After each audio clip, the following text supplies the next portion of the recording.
Hey, good morning, universe. Happy to be back on the other side of a pretty intense equinox on this side of things.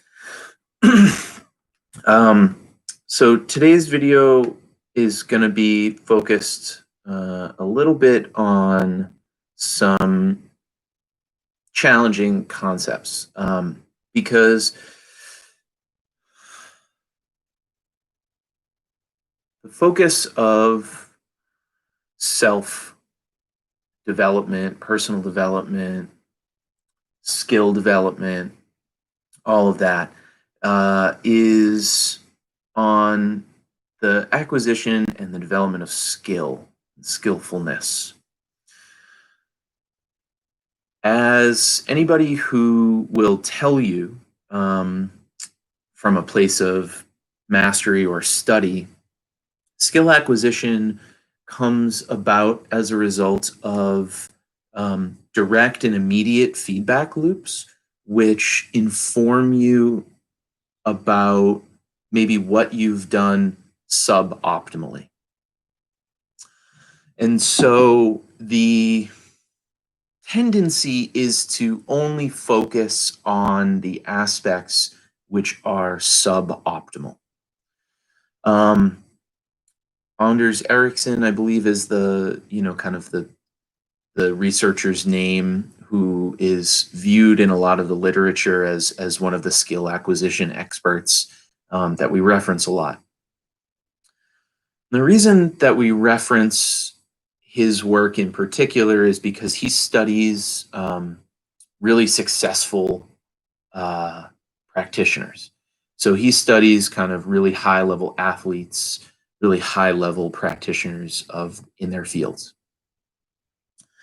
And his determination around how we develop skill best is that deliberate practice with immediate feedback loops help us to quickly identify that which is suboptimal so that we can make quick turnarounds in our development process. That's awesome. There's really nothing I can say to make that a more complete thought. Just from the standpoint of myelinating our neurocircuitry, amen. But there is this really complex and difficult side effect that comes about as a result of skillful development. And the coaching process and the learning process and all of that. And I think we can all identify it. I think we can all even personally recall moments when we've been kind of sucked into this trap of thinking, this kind of thought spiral of self-destruction, and this thought spiral of negative self-talk. And it tends to bring us down. And it becomes this self-fulfilling prophecy, ultimately. It becomes this process of annihilating the self rather than affirming the self. We have this idea about humility, that humility can never include that which we did well. We have this idea that just because we still have more to learn, we can never be enough. We can never be whole. We can never be good as it is, as we are right now. I fell into a lot of these traps during my apprenticeship, and I found them to be useful to a point.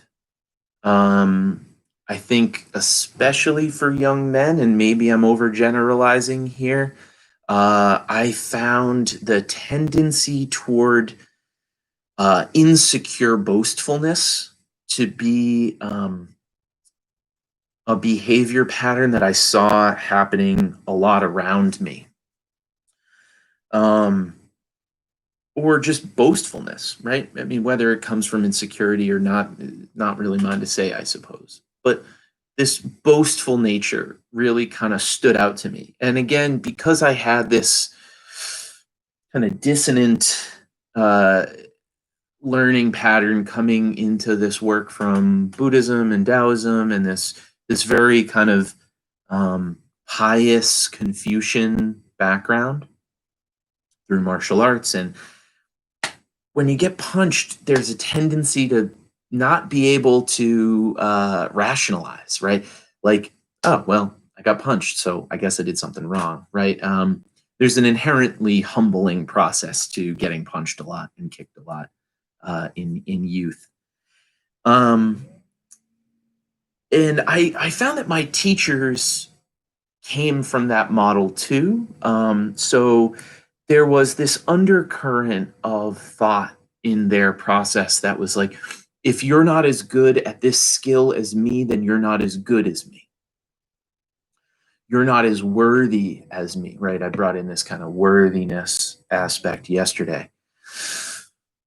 Um, if you're not if you're not a master, then you're not worthy of my respect, sort of. For me, humility is about acknowledging that everyone is deserving of equal respect, no matter where they fall, right? To do otherwise is effectively to be ableist, to say that someone is less worthy of less worthy of my respect because they're less able to be um, my competitive equal, effectively pigeonholes me into only respecting certain types of competency. And I don't ever, for myself, want to fall into that trap because it inevitably tricks me into that boastfulness, right? My humility emerges from my respect of all beings. So, how is it then that we can engage in this really challenging dialectical, right? Which is, I have to be humble because I have to continue to respect everybody.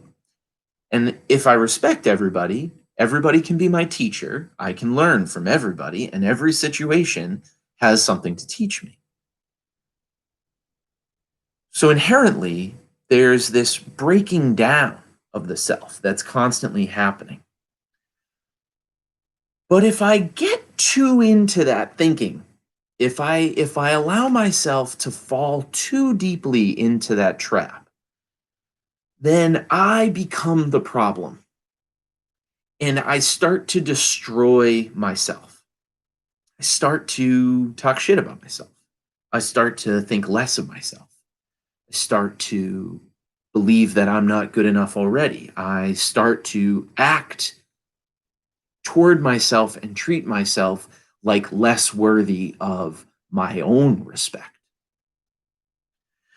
And so the other thing that's really kind of cool about skill acquisition is that, so on the other side of Anders Ericsson, um, we have this we have this model that some of the early sociological, psychological thinking gave us, which is conditioning, right? So when we train, we're actually conditioning responses, right? So in martial arts, I'm conditioning my responses to a certain set of stimulus.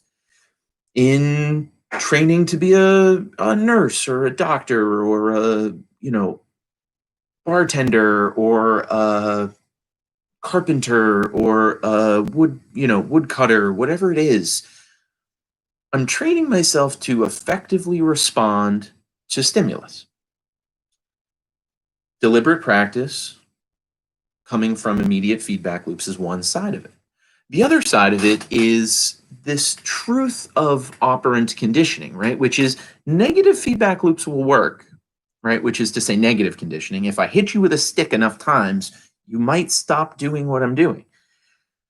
The interesting thing about it is that you might not stop doing that. And you might tell me to go fuck myself. So what we've learned is that the best way to achieve operant conditioning is actually through positive feedback, right? So I'm going to respond better to rewards than punishments. That's just the nature of the beast. I'm going to do this because I'm more likely to chase a positive mental state than to feel afraid of a negative state, right? I actually might start fighting with you after a certain period of time. I might become defiant of that negative state. And then I definitely won't learn what I'm supposed to learn. In fact, I will defy the teaching more than I will engage with it.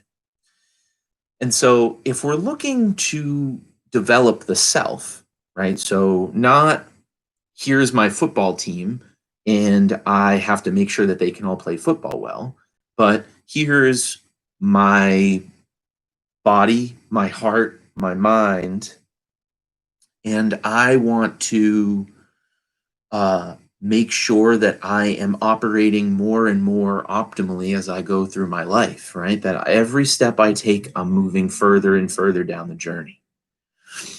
That each time I take a step, I'm watching what I'm doing so I get better at it. I have to kind of feel like I'm awesome already. And I have to not be afraid to tell myself that I'm awesome. And then I have to be totally humble and respectful and not boastful while I'm doing it. And so we end up, I mean, anybody who's paying attention to what I'm saying at this point will realize that this is an incredibly messed up head game that I'm playing with myself kind of constantly. But it's essential that we play this game well with ourselves. And so it's essential that we allow ourselves to be the playmate that we always wish we had. Someone who can beat us and give us a high five for playing so well. Someone who can point out a failure and help us figure out what the improvement is. The trick is that most people in our world right now have not been trained that way. Most of us have been trained through negative conditioning only. And so we tend to treat ourselves with that negative conditioning and treat each other with that negative conditioning. We tend to say, no, you're wrong. Let me tell you why you're wrong and fuck you while you're at it. But what do we really mean? I want you to get better, right? I can think of a parent who just so badly wants their kid to learn this thing so that they can get better, right? I mean, nobody teaches something to somebody so that they suck at it. Though there is kind of a funny joke in a spoofy martial arts movie about that I do love. But the concept, right, of developing optimal skill and beating yourself up while you're doing it effectively only can have one outcome, which is that like you're not going to feel good about yourself no matter how good you get. You're just biochemically, you're just not going to feel good because we become our thoughts. The Buddha said this, Western esotericism says this. I'm pretty sure I've never come across a tradition that doesn't say what you think you become. And if I'm constantly wailing on myself and judging myself and beating myself down and saying, I'm not good enough yet, I'm not good enough yet, I'm gonna be in a lot of pain while I'm getting good. I might get good, but it won't be because I treated myself well. It will be in spite of the fact that I treated myself poorly. And so you see this a lot, right? A lot of people who attain very high levels of success as a result of this self-destructive process. They climb to the top of the mountain, they look around, and then they can't enjoy the view because they fucking hate themselves. What's the point? What's the point? I can't think of it. I can't think of the point. My fondest memories of skill acquisition are when me and another person were pushing each other as hard as we could without trying to defeat the other. We may have been trying to win, but we weren't trying to defeat each other. We were actually always trying to make the other person better. And sometimes that means pointing out where a flaw is. Sometimes that means pointing out where the other person can do something better. But it requires both participants to love themselves the most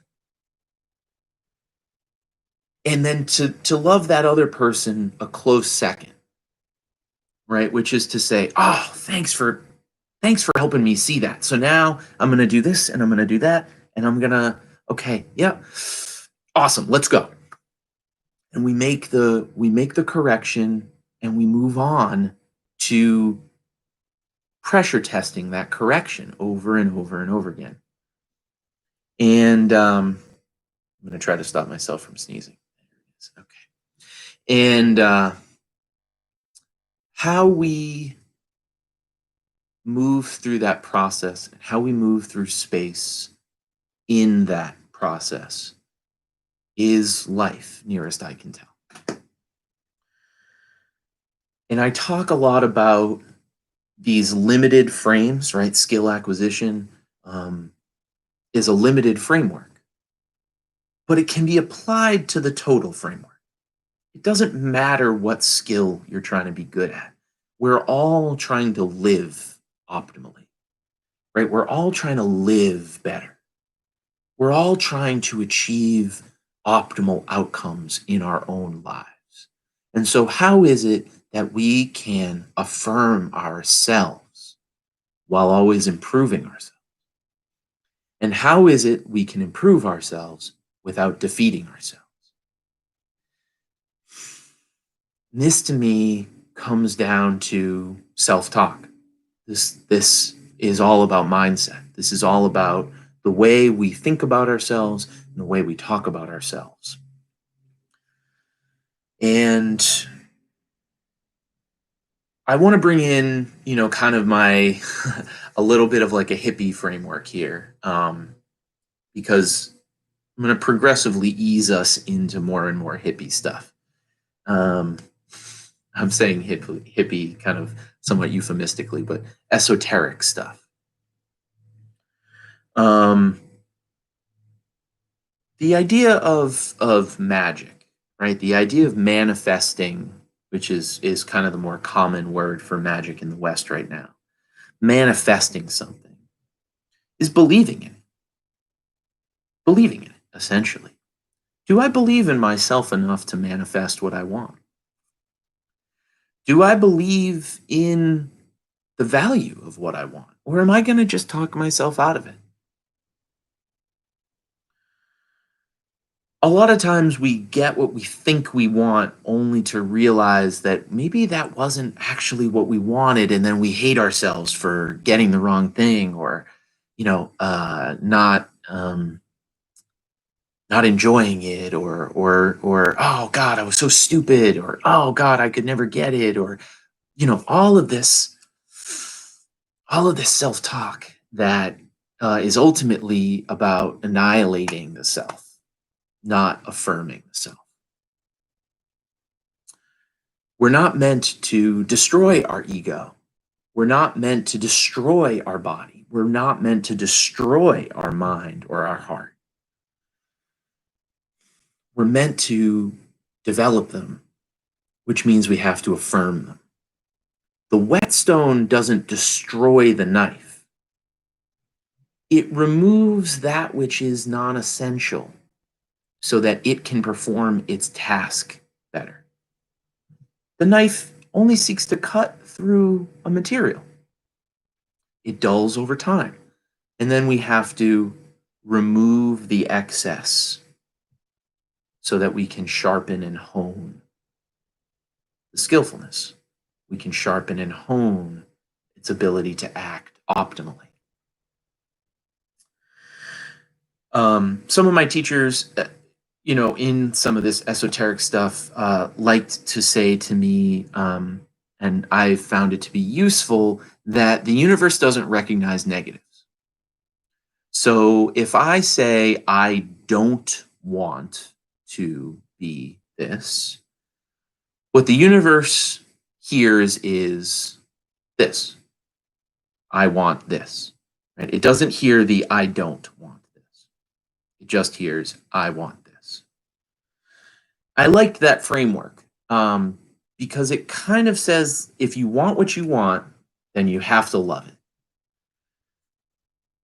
If you want what you want, you have to feel happy about it. If you want what you want, you have to feel joy about it. Why is that true? Because it's better for your brain.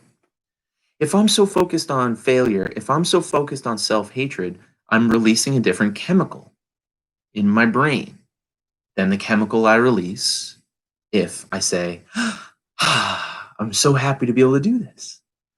So, one of the things that a lot of people say, and it's, maybe a cliche at this point, but fake it till you make it.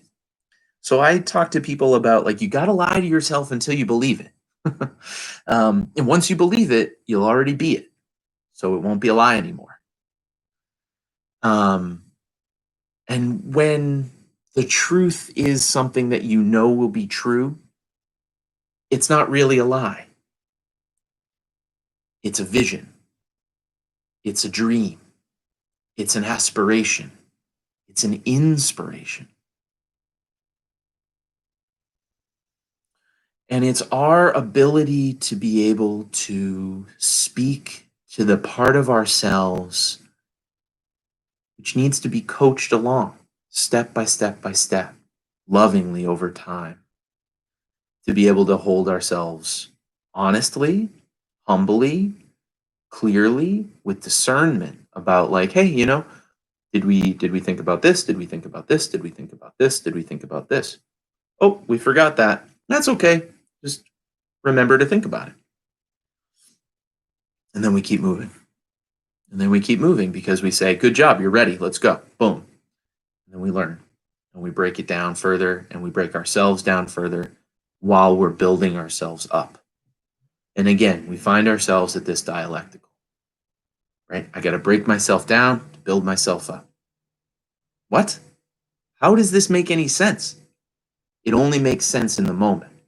It only makes sense in action, in truth, in being. It doesn't make any sense on paper.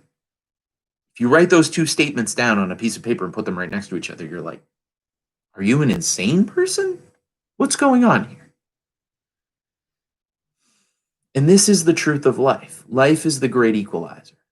No truth holds up. I'll reference one of my favorite quotes, right? Everybody's got a plan until you get punched in the face. Mike Tyson, way to go. Everybody's got a plan until they get punched in the face. Every single truth holds up until it's tested. One observation holds up until it's faced with its opposite. And then we think they're supposed to just fight with each other until one of them wins. Nobody wins. What's winning? What even is that? Winning. Can I defeat an idea? What's that even mean, defeating an idea? Ultimately, as one of my teachers used to say, it's just about getting past the self-talk. If you need to debate these concepts over and over and over and over again in your head, if you need to work it over, all it is just to tire yourself out so you can just do the stupid thing. The Zen say there is no try, only do. Do or do not. There is no try. Only do. Do or do not. If you don't want to do it, full stop, don't do it. If you do want to do it, full stop, do it. There is no trying. Trying is not doing. Trying is not being. Trying is not incarnating your truth. And in order to incarnate our highest self, we have to love ourselves as the highest. And so I wanted to talk today about the importance of all of us loving ourselves the most, loving everybody else a close second, believing that the impossible is possible, right? And then making it happen over time, being willing to do the hard, humbling work over and over and over again of seeing ourselves fail, quote unquote,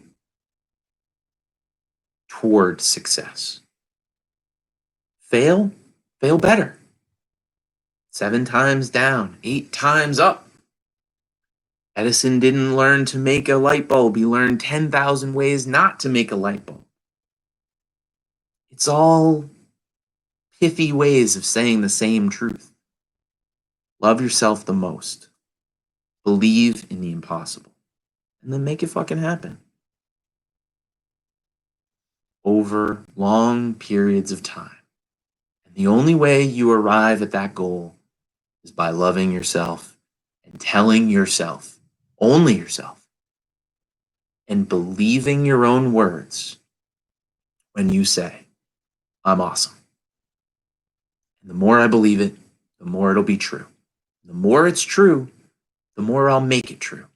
And the more I make it true, the more good I can do in the world, the more I can shine my light and be of service to others. Because I didn't arrive at this place by destroying myself. I arrived at this place by building myself. I don't build something by destroying something else. I build something by building it. And so, as we move through these extremely trying times, for so many of us, struggling to find our place in the world, struggling to be respected by others, struggling to find security in ourselves, we have to be the safe place. We have to be the font of love, divine love for ourselves, so that we can radiate that out for others. Because it's going to require fierceness, right? We have to be fierce in our self-love in this moment. Not meek, not small, not weak. Not weak. Meek is a different word, different connotation. We have to be fierce, not small and afraid. The world is always going to be scary, though. Do we want the world to be easy? Or do we want the world to be exactly as it is, and we want to live in it better so that we can make it better? It's not just going to be better. We have to make it better, which means we have to hold ourselves to our own standards first. And we build ourselves up so that we can embody those standards in all things, in all moments. And allow ourselves to make all the mistakes we have to make along the way. Because making mistakes is how we learn. We don't hate ourselves for it. We love ourselves in all of our imperfections. And so I thank you so much if you've made it this far. I wish you a very affirmational and beautiful day. And for those of you struggling in the world, I understand and I see you.